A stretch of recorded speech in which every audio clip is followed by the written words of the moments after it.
서울과 부산시장을 뽑는 이번 선거는 주요 광역단체장을 선출한다는 의미를 넘어 향후 전국을 가늠해 볼 수 있는 기회이기도 합니다. 집권 여당이 승리한다면 내년 대선 때까지의 국정 동력을 어렵사리 확보하게 되지만 야당이 승리한다면 정권 교체 발판이 될 수 있다는 분석입니다. 김주영 기자가 보도합니다. 거대 양당인 더불어민주당과 국민의힘이 이번 4.7 재보궐 서울 부산시장 선거의 결과에 따라 향후 행보에 큰 차이를 보일 것이라는 건 불보듯 뻔한 상황입니다. 먼저 더불어민주당은 LH 사태 이후 급격히 나빠진 여론 속에서 한 곳이라도 승리한다면 국정 운영의 동력을 어느 정도 확보하게 됩니다. 더 긍정적으로 본다면 선거 국면에서 차가운 민심을 직접 확인한 만큼 승리한다 해도 긴장감을 놓지 않고 내부 혁신의 계기로 삼을 수도 있습니다. 서울시장, 부산시장이 중앙정부, 시의회, 집권 여당과 원팀이 되어서 일을 해야 코로나 방역도 잘하고 민생도 더욱 든든하게 챙길 수 있습니다. 하지만 두 곳 모두 완패한다면 국정 운영 동력을 잃게 되는 것은 물론 문재인 대통령의 레임덕이 본격적으로 시작될 가능성도 있습니다. 야당에 비해 대선 주자군을 안정적으로 유지하던 민주당의 대선 전략에도 빨간불이 켜질 수도 있습니다. 또 여권 내 역학관계도 바뀔 수 있을 것 같아요.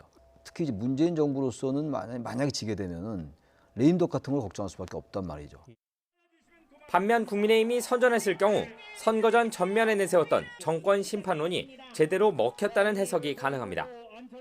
안철수 대표와의 단일화 성공으로 중도 표심까지 잡았다는 것이기에 의미는 더 큽니다. 아직 뚜렷한 대선 주자는 없지만 정권 심판론을 다시 꺼내들며 정권 교체의 발판을 마련할 수 있게 되는 셈입니다.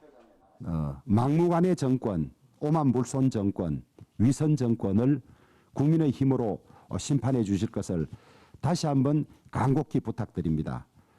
부디 이 투표장에 나가셔서 이 정권의 오만과 위선과 무능을 심판해 주실 것을 부탁드립니다. 반면 예상에 못 미치는 성과가 나올 경우는 당의 존립까지 걱정해야 할지도 모릅니다. 정부 여당에 대한 성난 민심에도 불구하고 국민의힘을 대안으로 보지 않았다는 뜻인 만큼 대선 전망 역시 암울할 수밖에 없기 때문입니다. 큰 표든 적게든 패배를 했다라고 할 경우에는 국민의힘을 통해서 내년 대통령 선거를 승리할 가능성이 전혀 없다. 그렇기 때문에 국민의힘 자체가 해체되는 수준으로 갈 가능성이 높아 보입니다. 어떤 결과가 나오느냐에 따라 한쪽은 큰 힘을 얻고 다른 쪽은 큰 상처를 입게 됩니다. 4.7 재보궐 선거 이후 후폭풍이 거세질 전망입니다. YTN 김주영입니다.